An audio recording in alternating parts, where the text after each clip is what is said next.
The 1999-2000 season for Newcastle ended pretty well, with an away draw against Derby County before a home win 4-2 against Arsenal. We've already beaten Derby this season, so that kind of counts already in our favour. The Magpies finished 11th that season, with teams such as West Ham, Leicester, Chelsea, Liverpool, Arsenal and Man U finishing above them. And we look pretty nailed on for 10th position actually, 6 points ahead of Watford, but 5 points behind Huddersfield, with teams such as Tottenham, Liverpool, Leicester, Chelsea, Arsenal and Man United ahead of us. So pretty similar to Sir Bob, on the league front at least.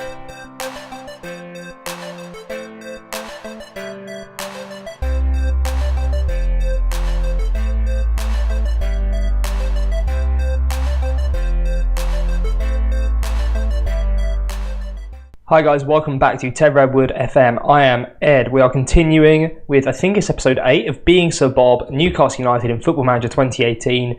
Only a few days has passed since our momentous 2-1 win against Derby in the FA Cup semi-final, which has put us through to the final against Watford, our rivals for 11th place, although we got a much superior goal difference, so we should be fine. But yes, I was going to skip straight through to that FA Cup final, but the league is also important. We are trying to prove that we are being Sir Bob or beating Sir Bob on every front, really. We'll look at it sort of objectively as well. You can look at it statistically and say we've done better in the league, we've done better in the cup, but we'll look at it at the end of the season, end of the save, things like that, and just see how we've done. So between games, nothing has happened apart from John Joe Shelby has ruled himself out between 2 and 3 months for knee ligament injuries, so that's pretty for the best, although it doesn't really help us trying to transfer him. So I'll sort the team out and I'll let you know what's going on. Right, so we have sorted out the team. So the team for today against Wolverhampton Wanderers, who are ahead of us in the league. I think they were something like 7th or 8th. Yeah, the 7th, probably a Champions League place is beyond them, but could still finish 5th, and then places might drop down in the league. I don't know who actually won the Carabao Cup, I should really look at it. But yeah, they're still going quite well. So we are playing Woodman in goal with Amati, Lascelles and Bemba and Garrido at the back. We've got Grujic and Pazalic in the middle, Berisha and Atsu on the wings, and then Mitrovic and Perez up front. So for the most part, you'd say probably our strongest team. We are lacking Matt Ritchie and John Joe Shelby through injury. In addition, Pedraza, our left winger, is out injured. He's soon to be back, as is Harrison Overfield, our youngster left and right winger, really. We've got a few youngsters on the bench, though. We've got Fiaschi and Casalini on the bench, who are both Italian youngsters. Saparetti, who's also Italian, as a right winger on the bench, with Conte, Sierra Leonean, how do you want to pronounce that? Centre mid, attacking mid. All of them are like 4.5 or 5-star potential, in addition to experienced heads such as Ben Arthur and Gale. So on the right wing, we're not especially blessed. We do have a number of players sort of like Aarons and Jacob Murphy who could come in, but I'm trying to shift them on, so I'm trying to give priority to people who are going to be here.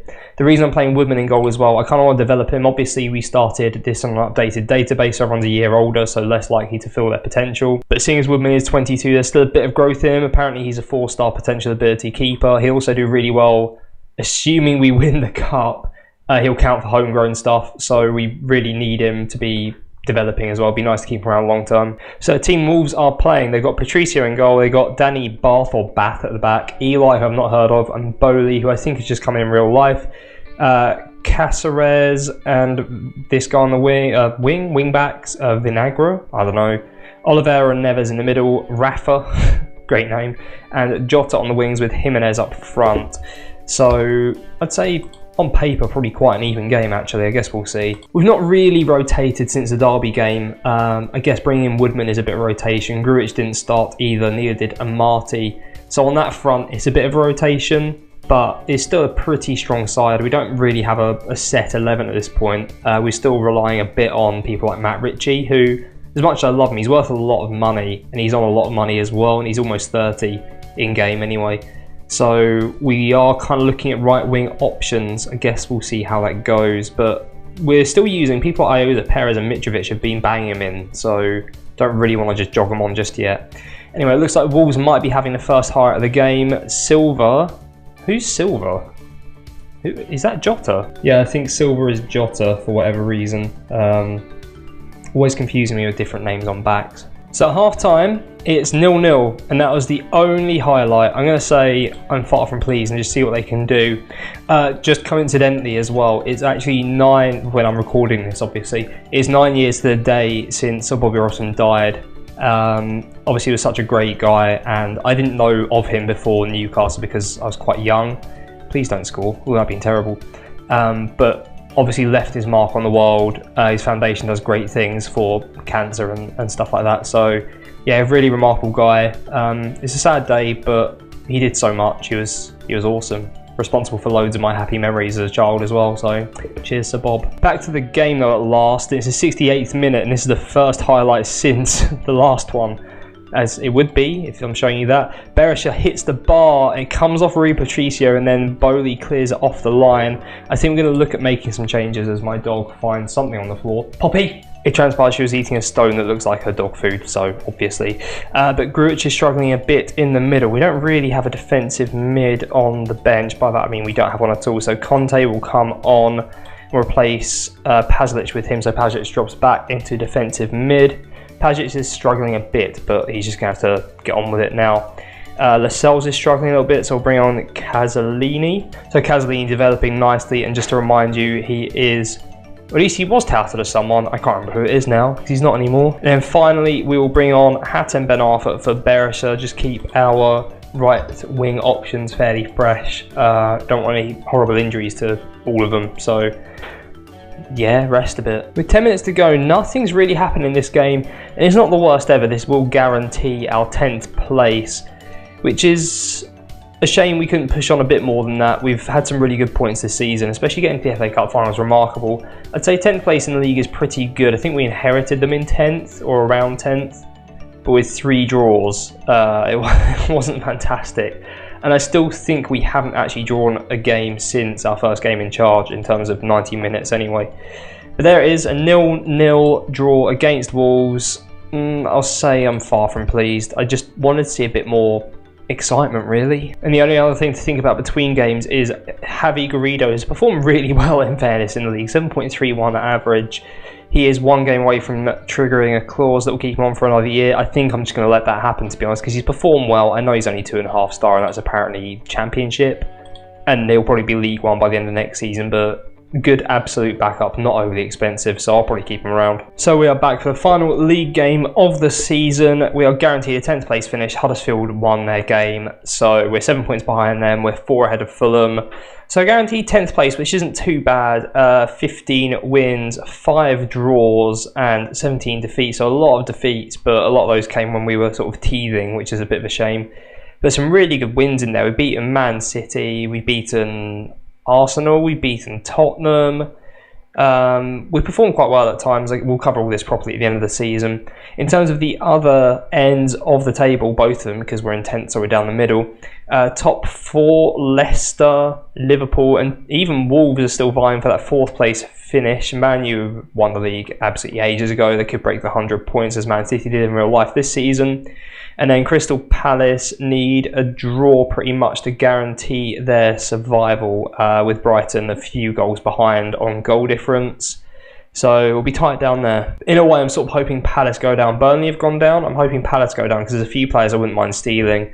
So with Burnley, you're sort of looking at players maybe like James Tarkowski, maybe Robbie Brady, just because he's so versatile. But if Palace also get the chop, then we are probably going to be looking around at people like Wilf Zaha, because just we want like an explosive winger.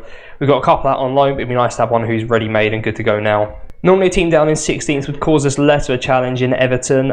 Pickford in goal, Baines, Jagielka, Keane and Coleman at the back, with McCarthy and Gay in the middle, Sisto and Walcott on the wings, Sigurdsson and Sandra up top. We've got quite a rotated team here, so we're going with Woodman in goal, Garrido, Lascelles and then Casalini and Fiaschi at the back, so 2 of the Italian lads who were on the bench the last game. Fiaschi can't really play right back, but he's all right, he'll do, just giving him some game time. And then Berti in the middle, another Italian who's come off a few times. I think I've shown you all these people, but just to make sure. So defensive midfield looks pretty good all round at this age. 17 years old, will be 18 in September, 5-star potential, so happy days. Pasalic is in centre mid with Ben Arfa on the left wing, Saporetti on the right wing. Again, another young Italian, 2-star current, 5-star potential. Right winger, he'll be okay one day, probably not today, but hey ho. And then Perez and Gale up front. So the reason we've gone for the pretty heavy rotation is just because I want to make sure some players aren't picking up injuries before I was going to say Champions League final, I wish, before the FA Cup final. So Chancellor Member picked up like a mini injury a couple of days ago, and that's what got me panicking. So Rajkovic and Bemba, Amati, Mitrovic, Grujic, even Berisha and Atsu not starting. Berisha I know sort of a bit of a rotation option, but we need as many fresh legs as possible for that final. Free kick on the right. Ben Arthur gives it to Saparetti, who tries to his man, whips it in, and Gale is at the back post and scores. I assumed that the next highlight would just be an open play one. I'd say I'm not expecting anything from this game because we're playing so many youngsters. We're playing 4 regens who are, sorry for the noise of my chair, it's horrible, who are 1.5 or 2-star current ability, and we are 1-0 up against Everton. It shows what a dire state they're in this season, my word. You can actually see Crystal Palace are currently in the relegation zone, which is interesting. So half time we are 1-0 up thanks to that Dwight Gale goal. We're just going to say don't get complacent and hope we can hold on to the win. Corner from the right side, Ben Arthur gives it to Saparetti on the edge of the box, who again goes round his man, gives it back to Ben Arthur, who whips it in, and Bertie hits the post. That would be a great way to introduce himself to you guys, as Perez picks up a bit of a knock. I'm not even going to bother risking him. He comes off and Conte can come on, and then we'll just drop him back into an attacking mid sort of role, advanced playmaker, maybe a shadow striker. That'll do. That's sort of similar to a false 9, isn't it? I'm aware that with my OS series and most of my series I end up going really new gen heavy. I'm trying to avoid that desperately this time around. I thought I'd get some in while it's easy because their contracts were running out and stuff like that. So that's the reason they're here. I don't want to replace everyone with new gens because that'd sort of kill the point of the save. But we'll see. We'll see how it all goes in the next couple of seasons. But if we get into Europe, then we're going to need some ready-made players now. So new gens will be less likely. Anyway, we are looking at substitutions. I'm going to bring on Pedraza, who's just back from injury. He can come on for Hatem Ben Arfa on the left wing. And then in addition, and that'll actually do for now. I was going to make another one, but we'll leave one left over just in case someone picks up a little knock and needs to come off immediately. But as it stands, just over 15 minutes to go, and a highlight comes in because I jinxed it. Balassi on for Everton, gives it to McCarthy, to Idrissa Gana Gay, back to Balassi, plays through Sandro.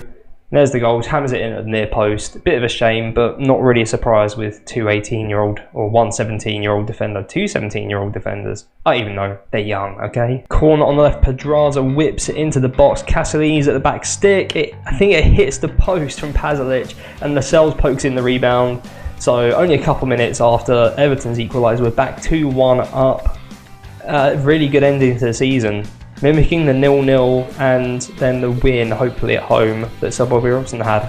4 minutes of injury time are up. Coleman throws it to McCarthy. It's either an equaliser or pointless. Garner Gay hits it, Woodman saves it, and that should be the end of the game.